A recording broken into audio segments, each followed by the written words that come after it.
오늘은 우리가 116페이지 할 차례죠. 예, 너는 그것들에게 절하지 말고 경비하지 말라는 말씀에서 깨닫는 것은 무엇인가? 이거 할 차례죠. 맞습니까? 예.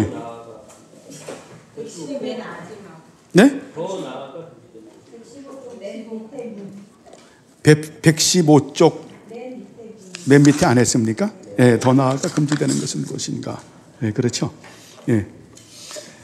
이걸 하기 전에 잠깐 아까 주일날 예배도 말씀을 드렸지만은 이제 그 레위기가 끝나고 민수기를 들어왔거든요. 민수기에 대해서 여러분이 카톡 말씀을 따라와야 되기 때문에 도움을 주기 위해서 잠깐 가이드하기 위해서 말씀을 드리겠습니다. 그러니까 레위기 말씀과 민수기 말씀과 신명기, 더 나아가서 여호수아, 사사기 말씀은 사실 붙어 있는 말씀들이에요. 그리고 엄밀히 말하면 창세기도 연결이 되어져 있는 그런 내용의 말씀들이죠. 근데 이 민수기 말씀에는 36장까지 있는 아주 적지 않은 그러한 내용의 말씀들인데 아주 여기는 지명들이 엄청 많이 나와요. 그죠?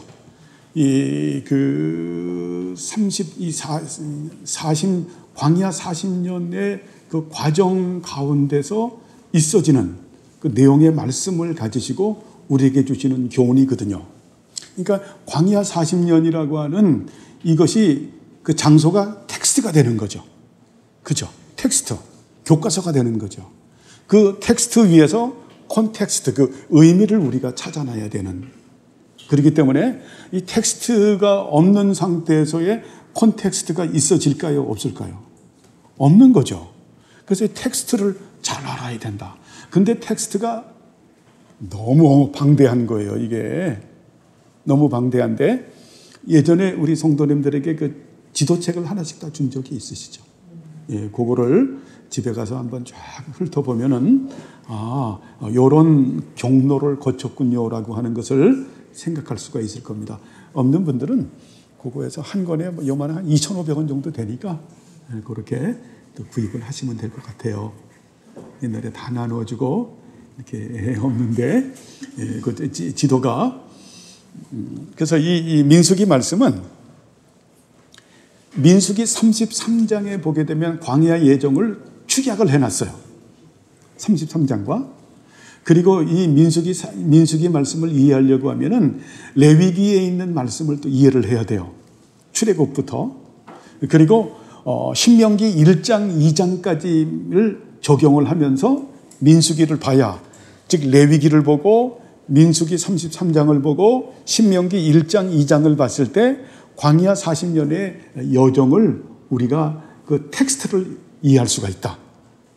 자, 그런데 그 40년 동안 대략 42군데를 거쳤어요.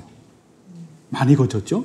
42군데를 거쳤는데 그 지명은 나와 있지만 지역이 확실치 못한 것이 또 많아요. 그래서 대충 이 정도 될 것이다라고 하는 것을 추론하고 사색하면서 이해를 해야 되는 그런 좀 난해한 점들을 가지고 있지만 그러나 그 부분을 알고 있어야 된다. 그래야 민수기를 보면서 오늘 그 4장까지 말씀을 봤잖아요. 그죠? 4장까지는 그러면은 어느 정도 시내산에서 어느 정도 거주했고 출발하면서 어느 위치에 광야 여정에서 어느 정도 위치에 왔는가라고 하는 것을 알아야 되는데 이걸 알지 못한 채 따라오게 되면은 좀 힘들죠. 그죠? 그래서 그거를 지금 그 네 가지로 축약을 해서 우리 성도님들에게 말씀드리겠다라고 하는 겁니다. 많이 하면은 요거는 이제 너무 1시간 내내 해야 되니까 그 네 가지로 축약을 하면은 이걸 처음에 1년, 그 다음에 1년, 그 다음에 38년, 그 다음에 8개월인데 그것도 1년 잡아서 1년, 1년, 37년, 1년. 그럼 몇 년입니까? 자, 1 더하기 1 더하기 37 더하기 1 하면 40이잖아요. 그죠?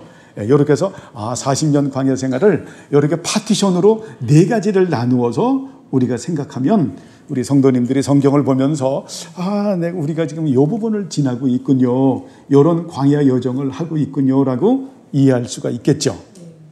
자, 처음에 출발은 어디서 되냐면은,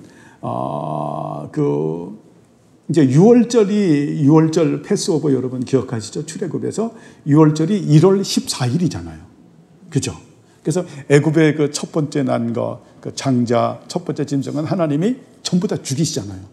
그런데 6월절 어린 양으로 인해서 이스라엘 백성들의 그 장자와 짐승의 첫 새끼가 보존이 되는, 그리고 그 다음날 서둘러서 이제 출애굽을 하잖아요. 1월 14일이 6월절이고 1월 15일이 사실 그거는 우리가 이제 유대력을 말하는데 6월절 날이 무조건 그 유대력으로 1월을 잡는 거예요. 그러니까 신앙의 출발은 여러분 예수님의 보혈로 그런 칭의의 은총을 받아야 되는 거예요. 그렇게 안 되면 신앙 출발이 안 되는 거죠. 그래서 1월 15일 날 드디어 애굽의 무슨 땅이죠? 어디서 거했죠? 고센 땅. 고센 땅에서 출발을 해서 그래서 3월 보통 그 몇 월인지 3월 며칠인지는 성경이 말씀을 하지 않아요. 근데 이제 학자들이 보통 1일을 얘기를 해요. 1일을 얘기하는데 그래서 이 부분을 많은 학자들은 이 히브리적인 사상을 좀 둥글게 표현하는 부분이 있습니다. 둥구스럽게. 왜냐하면 날짜가 정확하게 3월 며칠이다라고 하지 않기 때문에 그래서 학자들이 오해를 받지 않기 위해서 둥글게 표현을 해요. 그래서 1월 달에 출발을 했으니까 3월 달에 도착했기 때문에 석 달 만에 도착했다. 저도 그런 표현을 쓰잖아요. 석 달 만에 도착했다. 그래서 석 달 만에 도착한 것을 우리 또 한국 사람들은 어때요? 석 달 열흘이라고 해서 한 100여일 만에 또 도착했다. 이렇게 또 표현하기도 하고. 이제 박인선 박사님 같은 경우는 이제 석 달 만에 도착했다라고 그렇게 표현을 하죠. 둥글게 해서 날짜가 정확하지 않으니까. 그런데 이거를 우리가 그 헬라적 사고를 갖는다고 하면 좀 이럴 때는 우리가 히브리적인 사고도 있지만은 히브리적인 사고는 좀 둥글어요. 헬라적 사고는 굉장히 직선적이거든요. 좀 날카롭죠. 그런데 이 두 가지를 우리가 생각을 하면서 히브리적인 표현에는 석 달 만에 시내산에 도착했다라고 표현할 수 있지만 우리는 조금 날짜를 추적해서 1월 15일 날 해서 시내산에 도착한 게 3월 며칠은 안 나오지만 통상적으로 3월 1일로 본다 그러면은 며칠 걸린 거예요? 한 달 15일이 걸린 거죠. 그죠? 1월 15일인데 어때요? 2월 달 한 달 하고 15일이니까 한 달 15일. 그걸 석 달이라고 이렇게 표현을 하는 겁니다. 그러니까 이런 표현들을 여러분이 어디서도 그 얘기를 들을 때는 여러분이 수용하라고 말씀드리는 거예요. 어느 부분들은 학자들은 1월 한 달 15일 만에 출애굽하고 가나안에 시내산에 도착했다. 또 어느 분은 석 달 만에 1월 1일, 2월 3월이니까 석 달 만에 도착했다. 또 어느 분들은 거기서 좀 더 풍성하게 해서 한 석 달, 열흘 만에 우리 한국 사람들 표현이 그렇잖아요. 한 100여일 만에 100일도 아니고 100여일 만에 도착했다. 그래도 여러분 그런 부분들을 수용하시라라는 얘기예요. 아시겠죠? 근데 우리가 그 날짜로 할 때는 한 달 보름으로 하는 게 좋을 것 같아요. 근데 어쨌든 그렇게 도착을 해서 그래서 우리가 이제 출애굽을 해서 레위기 말씀을 우리가 그 출애굽기와 이 출애굽기 말씀을 보면서 거기서 이제 뭘 했습니까? 출애굽기 공부를 했잖아요. 거기서 하나님께서 하나님의 나라의 주권을 세우죠. 그래서 십계명을 주시고 율법 613개 조항을 주시고 그리고 그 하나님의 나라를 드러내는 교회가 무엇인가라고 하는 것을 깔아끼어서 회막을 가리키고 회막의 기물들 이렇게 해서 그 교회론을 가리키죠. 쉽게 말하면은 그렇죠?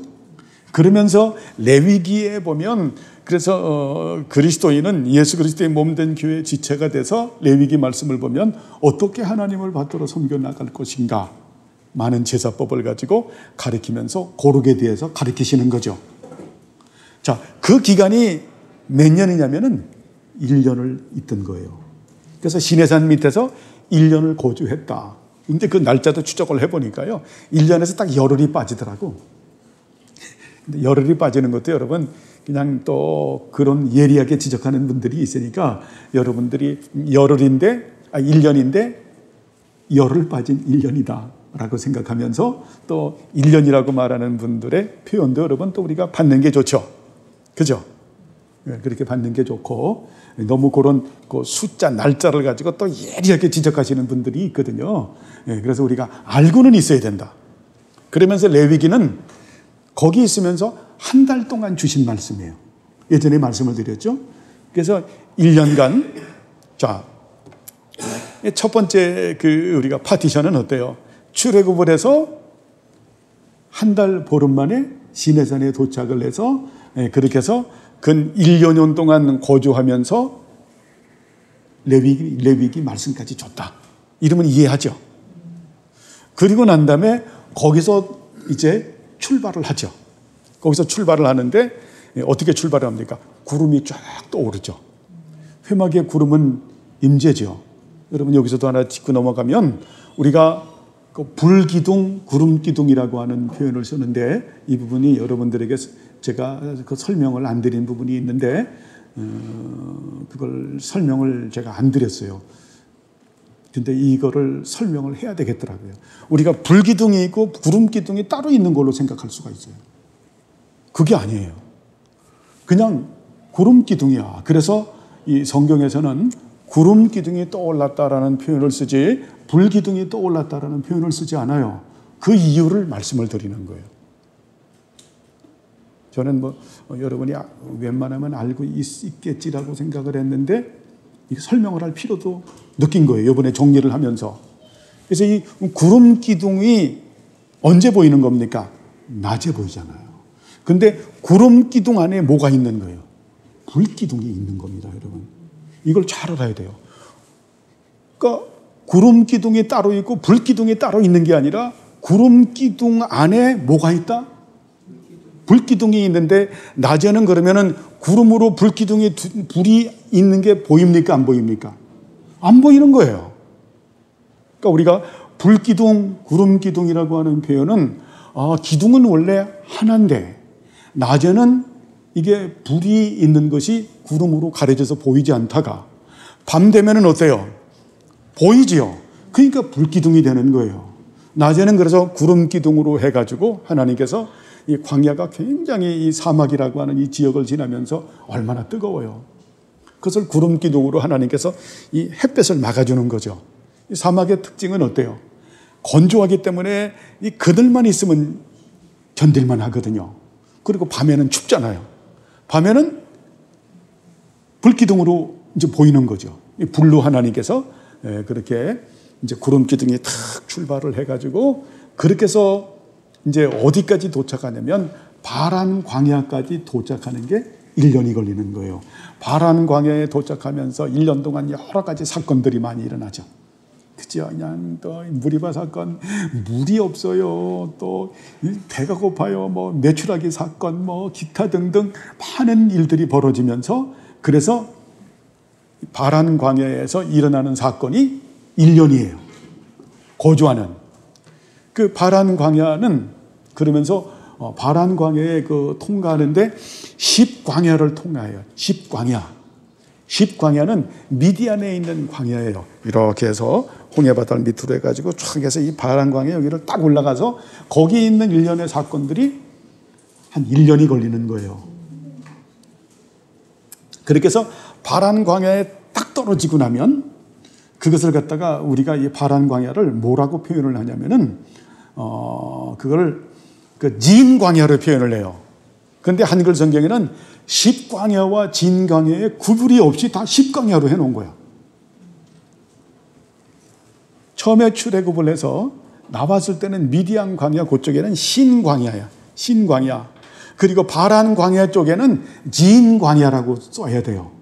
원문도 그 진이라고 써야 있는데 한글 성경은 그 구분이 안 됐더라고요. 진광야.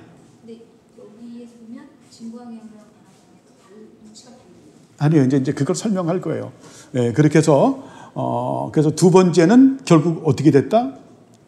시내산에서 출발을 해서 진광야에서, 그 바란 광야에서 이루어지는 1년의 사건이 몇 년이다? 1년. 근데 절 보세요. 제 손을 보세요. 이 바란 광야에 여기가 가데스 바네아, 또 이게 진 조금 떨어져서 그러는데 이거를 한마디로 딱 통틀어서 뭐라고 표현을 하냐면 바란 광야라고도 표현하고 진 광야라고도 표현하고 세 번째는 가데스라고도 표현을 하는 거예요. 그래서 가데스 바네아 사건이 12정탐꾼 사건이 나오잖아요. 가데스. 그래서 우리가 시편에 보면 가데스 광야를 진동시키네. 그게 바란 광야를 갖다가 바란 광야가 여기인데 거기에 가데스, 진 그렇게 해서 포괄적으로 이걸 세 가지로 쓰고 있는 거예요. 그래서 바란 광야 이렇게 표현할 수도 있고 진 광야라고도 쓰고 그리고 가데스 광야라고도 표현을 하는 거죠. 이해하시겠어요? 지도에 보면 그렇게 조금씩 지자면이 말하는 것처럼 바란에서 조금 떨어진 게 진으로 그렇게 써요. 가데스 바네아도 조금 떨어졌어요. 근데 이게 세 개를 갖다가 표현을 할 때 바란 광야, 진 광야, 가데스 광야라고 하는 것을 갖다가 같은 그 용어로 그렇게 쓰고 있다. 네, 그렇게 했을 때 우리가 그 성경 저자들이 그렇게 쓰거든요. 여기서의 이야기를 말씀하는군요. 자, 그래서 거기에서 이제 어떤 일이 벌어지냐면은 이 바란 광야에 도착을 하면서 거기서 이제 그 모세의 누인 미리암이 거기서 죽어요. 미리암이 죽으면서 그러면서 이 바란 광야에서 이제 지지고 볶으면서 38년 동안 막 돌아다니는 거예요. 지지고 볶고 이제 별 사건들이 많죠. 지지고 볶으면서 몇 년? 38년을 돌아다닌다. 그냥 거기서 뭐 또 어때요? 그냥 정탐꾼 비슷해서 거기는 또 바알부올의 그 에피소드도 있고 여러 가지가 있죠, 그죠? 여러 가지가 있어요. 그 사건을 많은 사건들이 이제 시간이 지금 많이 부족하니까요. 그렇게 해서 그게 38년이에요. 38년이 딱 끝나면서 누가 죽냐면은 이제 그 아론이 죽어요. 제 40년 5월 1일 날 아론 할아버지가 돌아가시죠. 그리고 난 다음에 그 40년째 되는 때가 이제 8개월 동안 그 이제 느보산의 사건까지 그걸 그래서 1년으로 잡아요.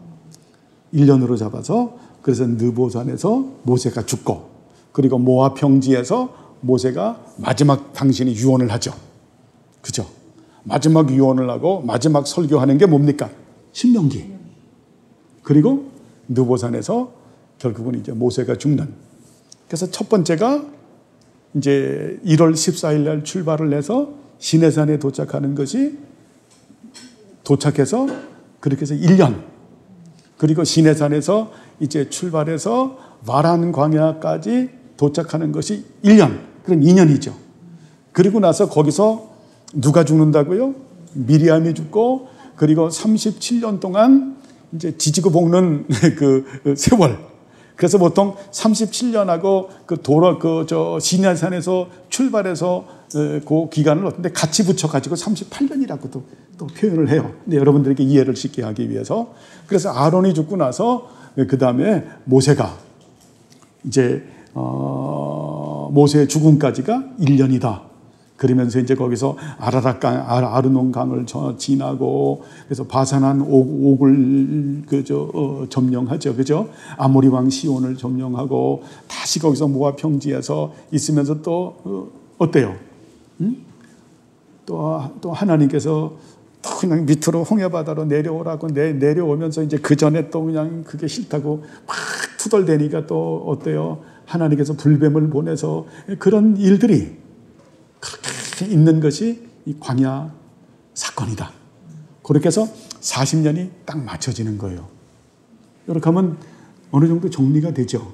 여러분들이 보면서 이렇게 해서 그 지도를 보면서 이렇게 해서 정리가 되는군요. 그게 이렇게 설명을 안 해주면은 여러분들이 헷갈려요. 이게 뭐지? 에시엔 게볼이라고 하는 이거를 몇 번 지나간 거야. 가데스 바네아를 몇 번 통과한 거야. 예? 지지고 볶는 걸 모르다 보니까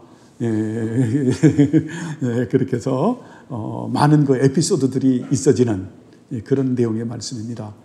그렇게 해서 특별히 그 민수기에는 레위기에서 제사법이 추가가 돼요. 추가가 되는 부분이기 때문에 레위기에서 제사법이 완성이 된 게 아니에요. 그래서 민수기까지 같이 보면서 우리가 추가되는 부분도 생각할 수 있고, 그리고 이 민수기 중요한 거는 그 땅 분배거든요. 그 마지막 이제 아론이 죽고 나서 모세가 죽기 전까지는 마지막 최후의 일이 모세가 가나안 땅 분배해 주는 거예요. 그래서 하나님의 나라라고 하는 주제가 대단히 중요하고요. 그리고 그래서 이것은 하나님께서 창세기 15장에서 아브라함과 언약했던 것을 갖다가 임박한 성취를 보여주는 게 민수기죠. 그런 부분에서 상당히 연결이 많이 되어져 있다라고 하는 거고, 신명기와도 연결이 되어져 있는 부분은 어때요? 모세의 죽음까지 다루고 있으니까. 그래서 여호수아서는 결국 뭡니까? 이제 가나안 땅을 정복하는 거고, 사사기는 뭡니까? 정복한 가나안 땅에서의 혼란을 보여주기 때문에 이 부분이 또 연결이 되어져 있는, 그래서 창세기, 출애굽기, 레위기, 민수기, 신명기, 모세오경은 연결되어져 있다.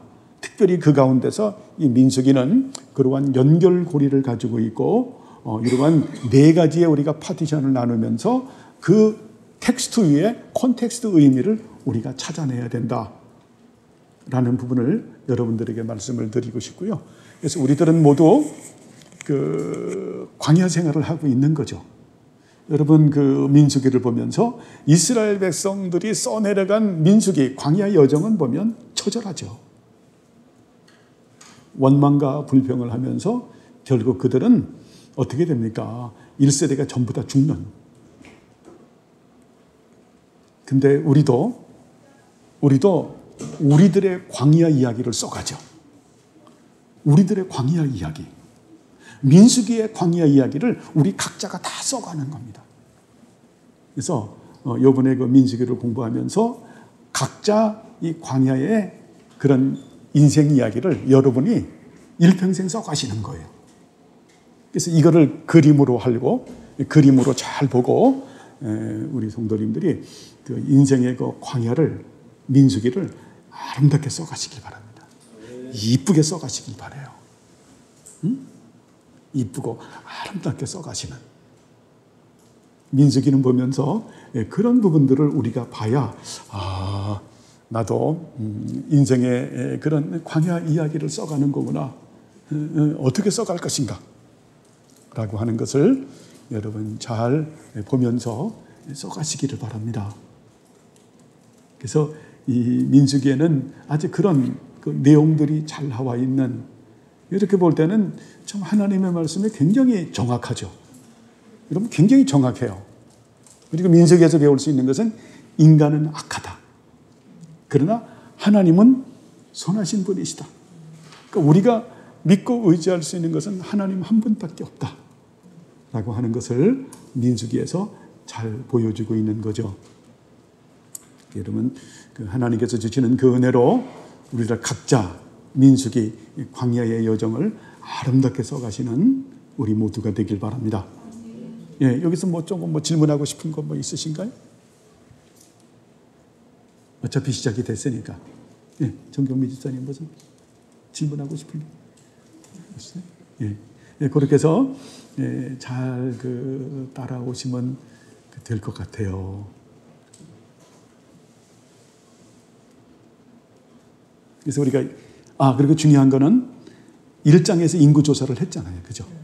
인구조사를 하고 그 다음에 이제 가나안 땅 들어가기 직전에 2차 인구조사를 하거든요.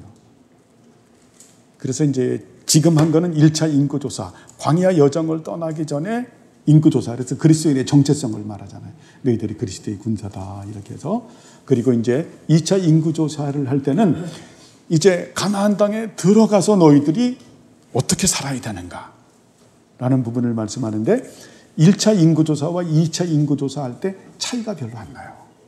그러니까 하나님은 굉장히 선하신 분이죠. 아주 선하신 분이시다. 선하신 분이시다. 언약을 신실하게 이행하시는 분이시다라고 하는 것을 잘 드러내 주시죠. 그리고 이 레위, 이 민수기 말씀에서 또 보여주는 부분 중에 중요한 거 하나는 하나님은 선하신 분이죠. 그러면서 하나님은 우리의 경외의 대상이고 심판에 경외해야 되는 부분이고 두려워해야 되는 분이다라고 하는 겁니다. 그래서 앞으로는 이 경외와 두려움을 조금 구분해서 우리가 생각하길 바랍니다. 분리될 수는 없는 거죠. 우리가 하나님의 속성을 보면서 야, 하나님에게 경외해야 돼. 그러면서도 하나님은 두려워해야 되는 분이다. 하나님을 두려워하지 못하면 어때요? 인간의 죄의 고삐가 잡히질 않아요. 죄의 고삐가 잡히지 않거든요. 그래서 그런 부분을 보면서 민수기에서 가르치는 것은 하나님을 두려워함을 잘 가르쳐주고 있다라는. 그래서 결론을 말씀드리면 우리는 하나님의 나라에 속해서 하나님의 나라 속에서 하나님의 나라의 핵심인 예수 그리스도의 몸된 교회의 지체가 되어서 이제 하나님의 나라를 드러내면서 우리가 광야, 인생 여정을 써가는 거죠. 그렇게 해서 여러분만의 그 광야 이야기, 민수기 이야기를 아름답게 써가서 나중에 주님 앞에 착하고 충성된 종이라고 하는 인정을 받는 우리 모두가 되길 바랍니다. 예. 자, 그리고 이제 다시 오늘 더 나아가 금지되는 것은 무엇인가? 115쪽에서 이걸 읽으시죠.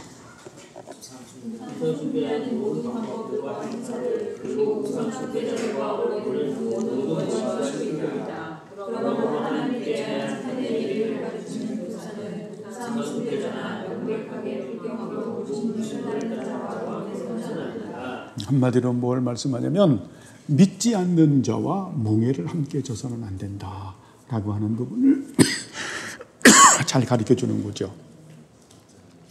자, 하나님께 참된 예배를 가르치는 교사는 우상 숭배자나 명백하게 불경하고 무신론을 따르는 자와 결혼해서는 안 됩니다라고 말씀하죠. 우상 숭배자는 어때요? 하나님의 진노의 대상이죠. 그러니까 명백하게 불경하고 무신론을 따르는 자와 결혼해서는 안 된다. 자, 이 부분도 제가 레위기를 공부하면서 소와 나귀에 대한 비유도 말씀을 드렸죠. 둘이서 같이 이렇게 결의를 하고 큰일 나는 거예요. 소는요, 나귀가 한번 트름하면요, 소는 기절해. 그 냄새. 그러니까 이게 함께 하면 안 된다. 그러니까 여러분, 하나님 나라 백성과 하나님의 나라의 백성이 아닌 사람들은 세계관이 다른 거예요. 그러니까 매사에 갈등이 생기는 거예요. 입냄새라고 하는 것은 서로 체취가 다른 거예요. 기절을 한다니까. 소가 기절을 해요. 이거는 여러분 어떤 일들이 일어날 때마다 사사건건이 문제가 되는 거예요. 그래서 우리는 믿지 않는 자와 멍해를 함께 해서는 안 된다. 자, 그런데 이미 믿지 않는 분들과 결혼한 분들은 어떻게 할 것인가? 그것도 우리는 알 수 없는 거예요. 하나님의 주권이야. 하나님의 섭리예요. 어때요? 하나님의 토보를 믿어야죠. 절대적인 선, 완전한 선, 영원한 선, 불변한 선, 무한 선을 믿고 어때요? 믿지 않는 남편, 믿지 않는 아내라고 하면 어때요? 하나님의 살아계심을 드러내는 삶을 살아야 되겠죠. 그리고 기도해야 되겠죠. 기도하고. 저는 반드시 하나님은 선하신 분이기 때문에 그런 큰 은혜 가운데 아름다운 열매가 맺혀질 줄로 믿습니다.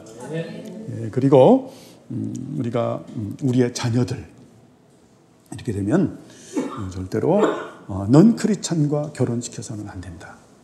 그리고 크리스찬들끼리 결혼해도 어때요? 여러분 이게 진리가 같은 게 좋아요. 이거 심각한 거예요.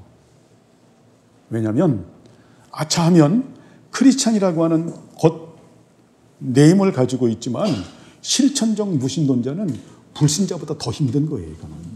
이건 더 힘든 거예요. 더 보통 힘든 게 아니에요. 이게 그렇기 때문에 우리가 정말 같은 그 하나님의 나라의 백성들이 이렇게 결혼해서 사는 것은 참 아름다운 거죠. 그래서 우리 주명교회도 이렇게 커플들 보면 아름답잖아요. 이민정 집사님 커플 봐도 참 아름답잖아요. 김영전 집사님 커플 봐도 아름답고 이제 또 하나의 커플이 이제 또 생겨지면 아름답겠죠. 그래서 우리가 조건은 반드시 예수 믿어야 된다. 예수 믿어야 되고, 그리고 그렇게 이제 좋은 커플이 생기면 저한테 꼭 한번 이렇게 모시고 오셔서 제가 맛있는 밥을 해드릴 수 있는 기회도 한번 주시고, 그렇게 해서 성경 공부도 좀 할 수 있는 기회를 주셔서 같이 하나가 될 수 있도록 그런 기회를 잘 저에게 좀 주시길 바랍니다. 여기서 또 다른 어떤 다른 것을 금지하는가?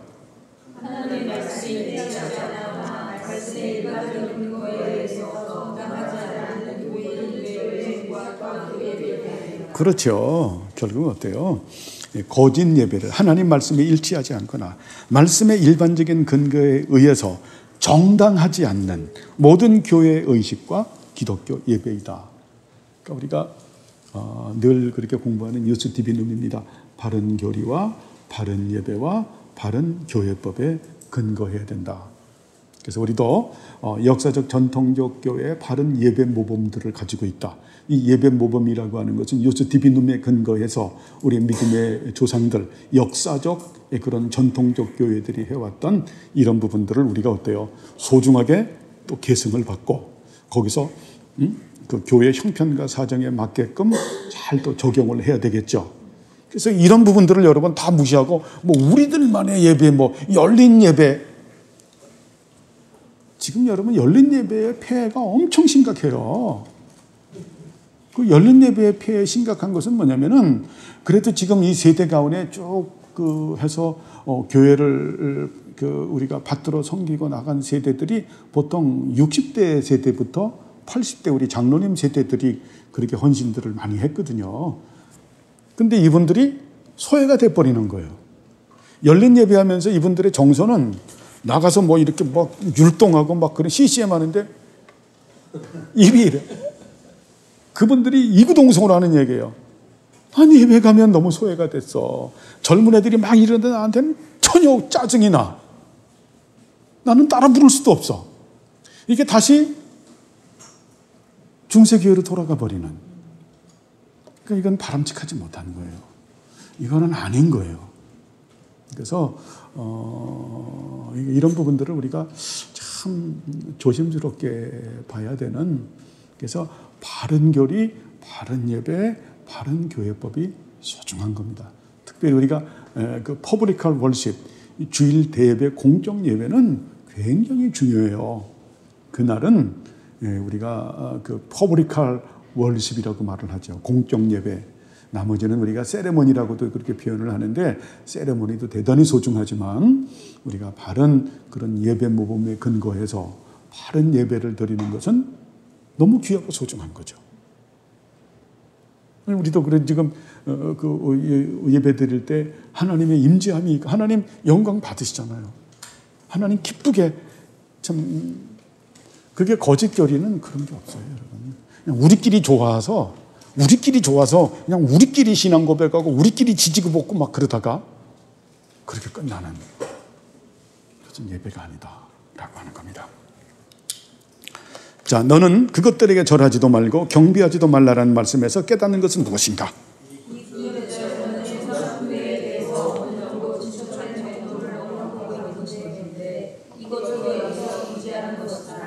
이것은 사람의 형상을 사랑해 보시고 손길을 내리고 바깥 것을 장하며 그것을 앞에 무릎을 꿇고 엎드리는 것, 그 앞에 벌리는 것, 그리고 그와 인사하는 것이라. 혹은 사람이 인간의 고아물들을 생활하느라 하느라 명령하고 칭찬하며 벌려가지고 강요할 때이다. 여기서 고아물주의자들의 허영이 찬한 선수가 정해진다. 그 우상숭배는 우리들 사이에서 제거된 것임에도 불구하고 그 타락은 여전히 많은 사람의 마음을 붙잡고 있다. 이것은 그들 가운데서 볼 수 있는 것들로서 그들은 높게 세워진 제단의 성전들을 향해서 예의를 갖추고 세워진 십자가와 그리스도의 순환상에 온수를 내리는 일이다. 그렇죠. 이런 짓을 해서는 안 된다. 결국 어때요? 형상 숭배를 해서는 안 된다. 저번 주에도 말씀드렸지만은 교회는 어때요? 항상 교회는 이거를 그냥 강대상이죠. 그냥 강대상이에요. 목사님이 설교하는데 뭐 성경도 봐야 되고 뭐 자료도 놓으면 그냥 강대상. 그래서 검소하게 해서 해야 되니까 저게 높아야 될 이유가 없는 거죠. 저게 막 그래서 보면 굉장히 높게 옛날에 중세시대 때 종교개혁 시대 때 높아야 되는 이유를 말씀드렸죠. 그때는 어때요? 다 서서 예배를 드리는 거예요. 여러분 지금은 굉장히 하나님께서 많이 봐주시는 거예요. 서서 예배를 드리는 한 2시간 정도 서서 예배를 드리는데 그러면 목사님이 안 보이니까 그래서 귀퉁이에 놓게 한 거예요. 지금은 그렇게 안 하잖아요. 그렇기 때문에 조금 하면은 수평이 좋고 조금 약간 이제 미적인 감각을 한다면은 한 30전 정도 이렇게 터갈이 뭐 줄 수 있는데 그것도 불필요하잖아요. 항상 어때요? 수평적 위치가 좋은 거죠. 수평적 위치가 좋은 거다. 그 개혁교회는 늘 그런 부분에서 말씀의 소중함을 하고 십자가 앞에 이것도 십자가도 안 놓는 거예요. 상 이런 부분도 하지 않는다. 그러나 성화도 하지 않는다. 그러나 그 부분이 문화적 의미를 가지고 있기 때문에 개인의 집에서는 상관이 없죠. 교회가 아니니까. 그런 뭐 예수님 뭐 미술품 놓는 거 괜찮잖아요. 그렇죠? 그런 부분들은 개인에게는 허용이 되지만 교회 안에서는 그렇게 허용되지 않는다. 왜? 그게 아참은 예배의 대상이 되기 때문에. 들어오면서 여기 성화해 놓으면 주일학교 애들 뭐 예를 들어서 뭐 주영이, 주의, 민재선재, 예수님 안녕하세요 이러고 들어올 텐데. 그렇죠? 애기들이 그렇게 한다니까요. 그리고 어때요? 지식이 없는 분들은 예수님 저렇게 생겼어. 기도하면서도 그 상을 그렇게 맺는다니까. 그래서 하면 안 된다. 하나님은 영이시니 예배하는 자가 신령과 진정으로 예배를 드려야 된다라고 하는 거죠. 그래서 교회는 그런 것을 하면 안 되는 거예요. 로만 가톨릭 같은 경우 보면 뭐 여러 가지 상을 세우고 또 지금 교회들 같은 경우에도 그런 경우를 볼 수가 있죠. 그렇죠? 우리 제1이 형제가 이렇게 무리를 해서 지도하고 그런 거죠. 그런 것들을 갖다가 해서는 안 된다. 교회는 성령님과 말씀을 따라서 예배를 드리는 그렇게 했을 때 하나님께서 가장 기뻐하신다라고 하는 겁니다. 자, 그러면 여기서 어떤 종류의 형상이 경배되는 것을 금지하는가?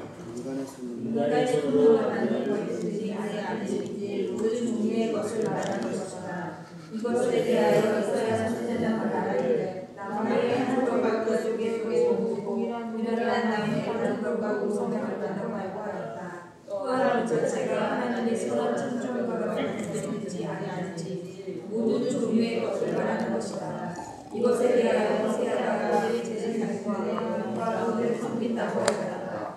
진실로 어떤 종류의 될 것인지 형상들은 눈이 있으나 보지 못하고 입이 있으나 말하지 못하고 귀가 있으나 듣지 못하고 코가 있으나 냄새를 맡지 못하고 발이 있으나 가지 못한다고 하였다. 이러한 형상들을 향해 경배를 하는 것이 금지되었다. 그러므로 교영주의자들은 주피터, 바스 그리고 그러한 하나님의 세계를 예배하는 것이 아니고 그들의 형상 안에서 그리고 형상에 대하여 거룩한 성자들에게 예배드린다고 하지만 이미 위에서 설명한 것을 들고 오히려 그들의 경배는 불명하고 할 수 없는 중생이 되었다. 이거 되게 중요하죠. 어떤 형상이든지 우리는 금지한다. 우상 숭배. 우리가 그 구약의 선지자들의 글을 읽게 되면 말씀하죠. 야, 너희들의 나무의 용도가 있지 않느냐? 나무의 용도는 너희들이 땔감으로 쓰지 않느냐?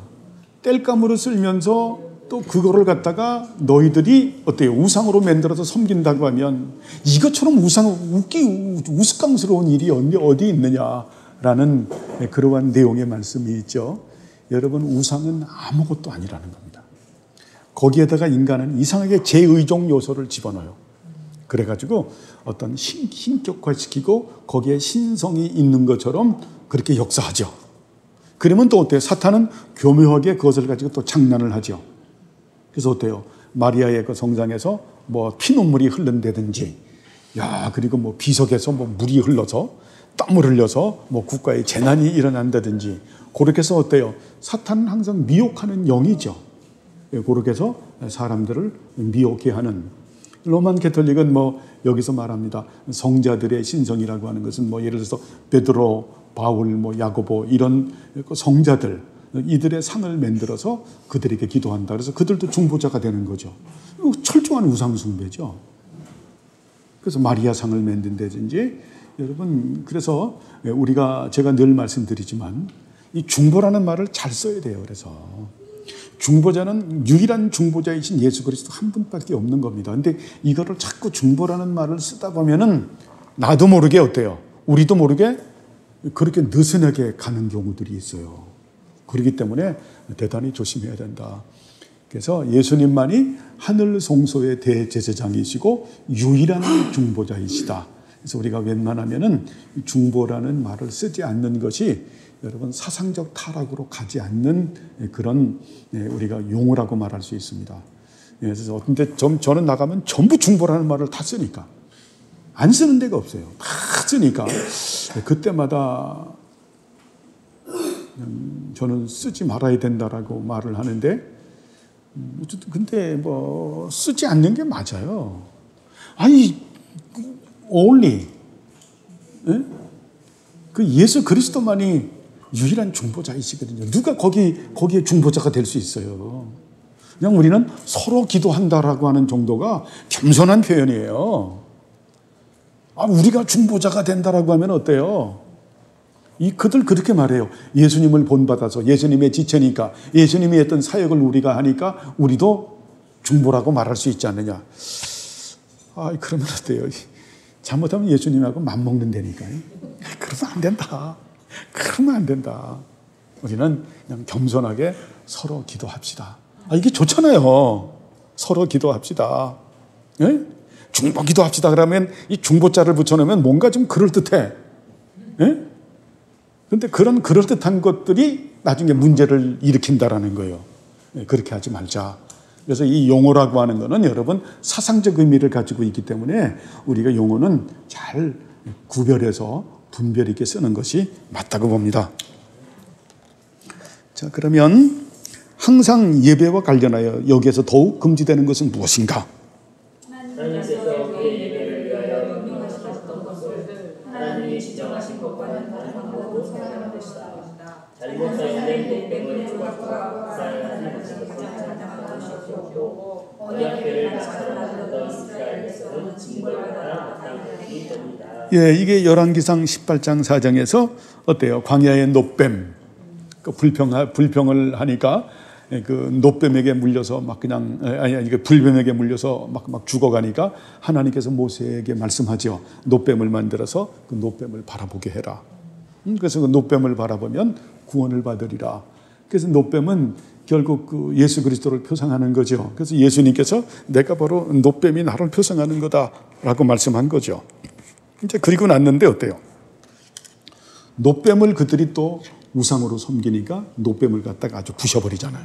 이게 정당한 것이다. 그렇죠? 또 언약궤를 마차로 나르는 이스라엘 백성은 징벌받아 예배 관계에서 이 언약궤는 반드시 그 고핫 자손이 우리가 이제 민수기 여러분 공부하죠. 그러면 어때요? 이 고핫 자손이 반드시 어깨에 매게 돼 있잖아요. 그래서 그 무라리 자손하고 그 세 자손이 있잖아요. 고핫 자손, 무라리, 그리고 게르손 자손인가요? 이 세 자손이 있는데 거기서 고핫 자손에게만은 소를 분배하지 않잖아요. 마차를 분배하지 않잖아요. 그 나머지들은 어때요? 무거운 짐을 갖다가 마차에 실어서 다 옮기지만은 법궤만은, 언약궤만은 그렇게 하지 않는 거죠. 언약궤는 뭘 말하는 겁니까? 뭘 표상하는 겁니까? 하나님의 보좌를 말하고 하나님의 통치를 말하는 거잖아요. 그렇죠? 그렇기 때문에 그렇게 해서는 안 된다. 그래서 그들에게 마차를 주지 않는 거죠. 그래서 나중에 우리가 이제 그 사무엘상에 가게 되면은 다윗이 그 언약궤를 옮기기 위해서 나곤의 그 타작마당에서 어때요? 마차를 옮기다가 전부 하나님 죽이시잖아요. 그래서 이런 것은 바르지 못한 예배다라고 하는 것을 가리키고 있음을 잘 보여주고 있습니다. 그래서 이 법궤를 옮길 때도 보면은 거기 여러분 성경을 자세히 보면 제사장들이 그 일들을 다 해요. 먼저 법궤나 이런 성물들 고핫 자손이 어깨에 미고 가야 되는 이런 부분들은 그 레위인들이 고핫 자손이 손을 못 대게 합니다. 그거 손대면 하나님 전부 죽이시니까 법궤 들여다보면 하나님 전부 죽이시는 거예요. 그래서 아까 뭐 하나님의 얼굴이라는 교회의 이름을 썼는데 하나님의 얼굴을 보면 하나님 전부 죽이시는 거예요. 왜냐하면 하나님의 보좌고 하나님의 통치기 때문에 반드시 누가 있어야 돼요? 중보자 예수 그리스도가 있어야 되는 거예요. 이 중보자 예수 그리스도. 그래서 예수 그리스도가 보이지 않는 하나님의 형상이요, 하나님의 영광의 광채요, 본체의 형상이죠. 보면 하나님 전부 죽이시는 거예요. 그래서 고핫 자손이 그 부분을 옮길 때도 천을 갖다가 세 겹, 네 겹을 다 덮어요. 들여다볼 수 없게끔 다 덮고 나서 그 다음에 그렇게 제사장들이 그 사역을 마쳤을 때 그때 고핫 자손이 들고 갈 수 있는 거죠. 하나님께서 엄격하게 행하셨음을 볼 수 있습니다. 그래서 이 예배에는 이런 엄격성을 가지고 있는, 우리가 그 나답과 아비후가 다른 불을 드리게 되니까 하나님께서 곧바로 죽이시잖아요. 그게 거짓된 예배거든요. 그게 결국은 예수 디비눔을 말하는 거거든요. 우리가 바른 교리, 바른 예배, 바른 교회법이 그래서 소중한 거예요. 인생의 본분이 어찌 보면 예배라고 말할 수 있는데 이런 부분들을 갖다가 하늘의 식양대로 하나님께서 정하신 대로 우리가 받들어 섬겨야 되는 거예요. 이걸 내 멋대로. 여러분 이건 굉장히 심각한 거예요. 그래서 우리가 이런 예배의 이런 식양을, 예배 모범을 무시하고 함부로 그렇게 하는 것은 상당히 위험적 요소를 가지고 있다. 우리가 그렇게 봐야죠. 그러면 네. 이런 이제 구약에서는 그렇게 볼 수 있지만은 신약에서는 예수 그리스도께서 주장을 가르치셔서 그 다음부터는 이제 예수 그리스도의 이름으로 우리가 예배를 드리잖아요. 네. 드리는데 지금 이제 신약 지금 현재 있는 교회들 같은 경우도 다들 예수 그리스도의 이름으로 예배를 드리잖아요. 그렇죠. 예수님을 통해서. 예. 그럼 여기서 이제 말씀하셨던 그런 뭐 바른 교회법에 의해서 예배를 드려야 되는데 그 바른 교회법이라는 게 이제 교회에서 드리는 예배는 이제 뭐 목사님 뭐 이렇게 많이 목사님이나 이런 분들이 학교에서 신학교에서 배워서 그런 방법대로 하는데 만약에 이게 무슨 뭐 그런 거 있잖아요. 요즘에 그 뭐죠? 교회에다 보면 구역 예배라는 거잖아요. 구역 예배. 구역 예배도 있고 또 가정 예배도 있고 가정에서 드리는 예배도 있고 이런 것들도 예배라면 예배인데 그런 것들은 세레모니죠. 세레모니. 세레모니. 예, 세레모니. 예배인데 뭐냐면 공적 예배가 아니라 그런 경우는 좀 세레모니이기 때문에 세레모니 같은 경우에는 상당히 좀 생략이 많이 되죠. 제가 이제 그 고민하는 부분 중에 결혼식이라고 하는 오늘 여기까지만 해야 되겠네. 결혼 질문이 나왔으니까 결혼식이라고 하는 이 예배가 됐을 때 참 저번 주도 결혼식을 갔다 오고 제가 결혼식을 갔다 올 때마다 그냥 아주 몸살을 앓아요. 상처를 많이 받고 이게 물론 공적 대회는 아니죠. 세레모니인데 세레모니를 우리가 그 축약적 그런 공적 대회가 아니다 보니까 축약적으로 그렇게 예배를 드리잖아요. 그렇게 드려도 우리가 바른 형식을 갖추는 게 바람직한 거죠. 그렇죠? 뭐 거기에서 예를 들어서 뭐 저희는 그 결혼식 할 때 다 했잖아요. 사도신경도 신앙 고백을 했고 저는 뭐 그게 맞다고 봐요. 일단 사도신경하고 그 대신 교동문은 안 하잖아요. 헌금 안 하잖아요. 공적 예배가 아닌데 결혼식에 온 사람들한테 다 헌금 시간을 갖는다고. 그리고 그 교동문을 봉독하게 하는 것도 좀 문제가 있고. 그런데 뭐냐면 우리가 지금 하나님 앞에 거룩한 예배를 드리는데 우리의 신앙 고백은 있어야지. 그 정도까지는 있어야지. 사도신경 고백은 하는 것이 저는 맞다고 봐요. 그런데 이렇게 제가 저희 교회에서 영찬이도 결혼하고 우리 그 경미자매님도 결혼을 하고 났을 때 특별히 이제 영찬이 저한테 어느 장로님 와서 그러더라고요. 목사님의 그 결혼 예식은 전무후무합니다. 과거에도 없었고 앞으로도 없을 겁니다. 근데 이게 맞습니다 하고 이렇게 가거든요. 왜냐하면 굉장히 고민하고 한 거거든요.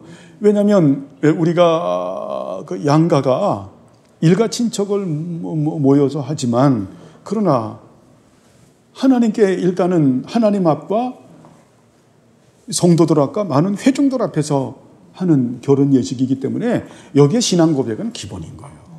근데 여기에 우리가 뭐 회종, 여기에 예를 들어서 뭐 교동문을 넣는다거나 그런 건 안 하고 헌금 안 하잖아요. 헌금마저 하면 다 기절할 거야. 그것은 공적 대회에서만 하고 세레머니 쪽에는 그런 걸 안 하잖아요. 우리가 오후 예배 때 뭐 헌금을 합니까? 수요 예배 때 합니까? 금요 철야 때 합니까? 아니면은 저는 구역 예배 때 헌금하는 것도 좀 그런 것 같아. 공적 대회가 아닌데 그런 요소를 넣는다라고 하는 것도 조금은 부담스러워요. 앞으로도 이제 우리 교회가 조직이 되면 그런 이제 구역들이 나누어져서 예배를 드릴 텐데 그게 공적 예배가 아닌데 거기다가 헌금 시간을 그래서 어느 분들은 구역 헌금 때문에 연약한 분들이 구역 예배를 못 가는 거예요. 눈치가 보여가지고. 그러니까 이런 것은 잘못된 적용이죠. 그렇게 되면서 제가 요즘에 제일 고민되는 거는 그게 이제는 아주 습관처럼 딱 굳어진 게 있더라고요. 양측에서 어머님들이 나와가지고 촛불 점화를 하면서 그 예식장에서 멘트를 하죠. 촛불을 조명하면서 어머님들이 촛불 점화를 하면서 어때요? 그 번영을 기원하는. 번영 때문에 그렇게 하는 거거든요. 과연 그것을 하는 것이 합당한가? 이번에 결혼식을 갔는데도 그렇게 하시더라고요. 그래서 그 신부 측 어머니, 신랑 측 어머님이 나와가지고 촛불 점화를 탁 하면은 앞으로 번영이 있을지어다 이거거든요. 그러면 어때? 하객들이 전부 또 손뼉을 치는. 이야. 이민정 집사님은 해야 된다고 생각합니까? 말아야 된다고 생각합니까? 이제 주성이도 이제 앞으로 결혼시킬 거면? 그게 일반적인 사람들이 결혼하는 건 당연히 뭐 해도 전혀 불가능하다고 생각을 하고요. 만약에 이제 크리스찬들끼리 결혼을 한다, 그거는 고민을 안 해봤어요.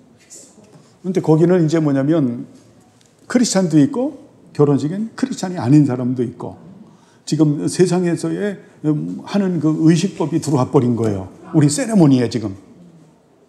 세레모니에. 저는 이런 부분들을 볼 때는 로만 캐톨릭보다도 못해요. 로만 캐톨릭에는 우리가 이 칠성례를 인정하지 않지만 그래도 그들은 어때요? 혼인 예식이 있잖아요. 그 나름대로 어때요? 구별됨이 있고 거룩함이 있거든요. 우린 정제를 하지만.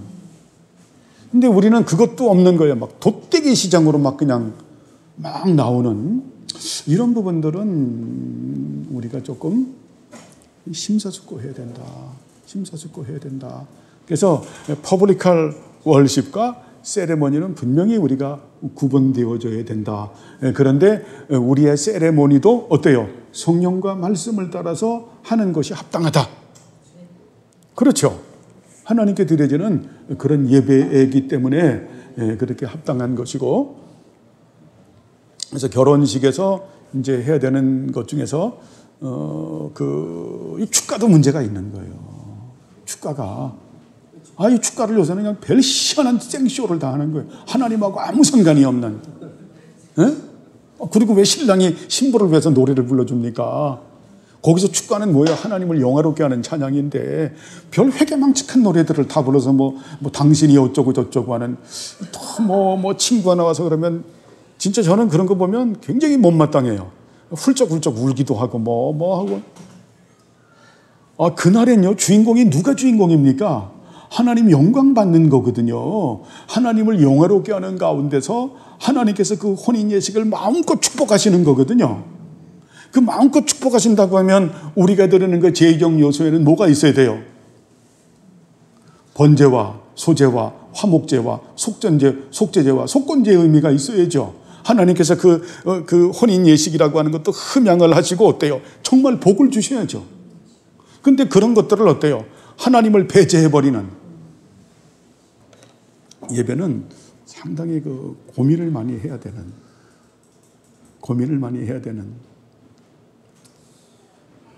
그래서 결혼하는 그 신랑 신부들이 이런 이 최소한 이거는 안 하는 게 좋겠다. 촛불 점화만은. 이게 제의적 요소거든요. 이게 그 세상적인 관습이거든요. 그래서 이것은 시작부터 어때요? 시작부터 하는 거야.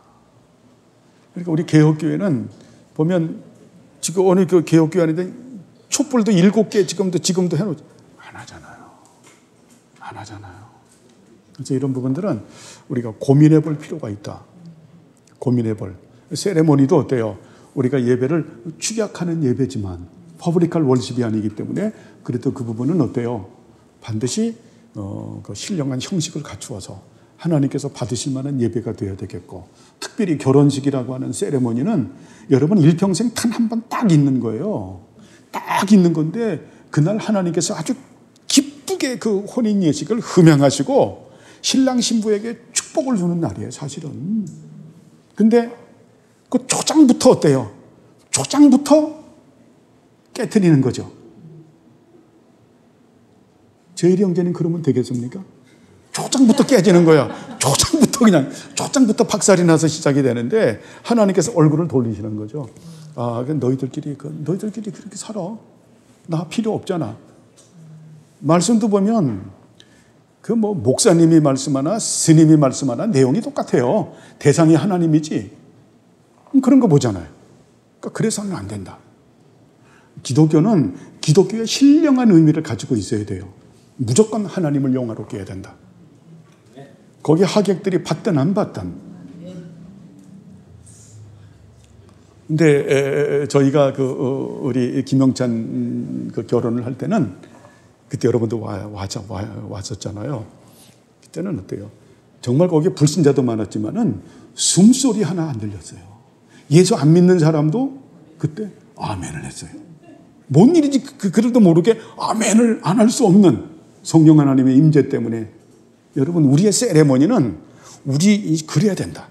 그렇게 해서 하나님께서 영광을 받으시고 기뻐하시고 오는 그 하객들도 바로 하나님, 삼위일체 하나님 예수 그리스도 정말 살아계시구나. 나도 교회 나가야 되겠다 라는 마음이 들도록 그렇게 하는 것이 합당하죠.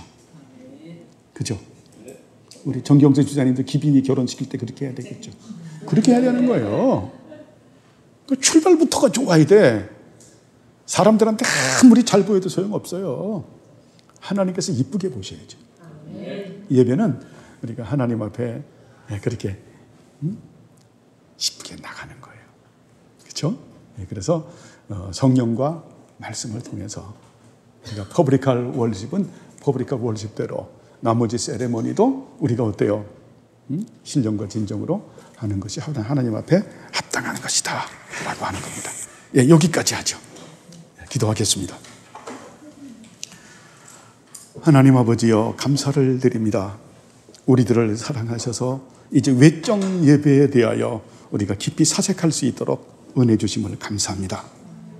하나님 아버지여, 항상 하나님의 말씀에 근거해서 이스티비눔이라고 하는 이 교회법을 소중하게 여겨서 예수 그리스도 안에서 우리가 바른 교리와 바른 교회법과 바른 교회법에 근거해서 예배를 드리게 하옵소서.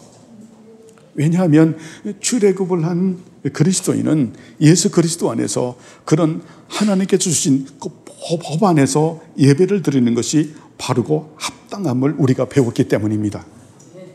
이 말씀을 생각하면서 우리가 정말 바른 진리 가운데서 바르게 예배하는 우리 모두가 되게 하옵소서. 감사드리오며 예수님의 이름으로 기도드리옵나이다. 아멘.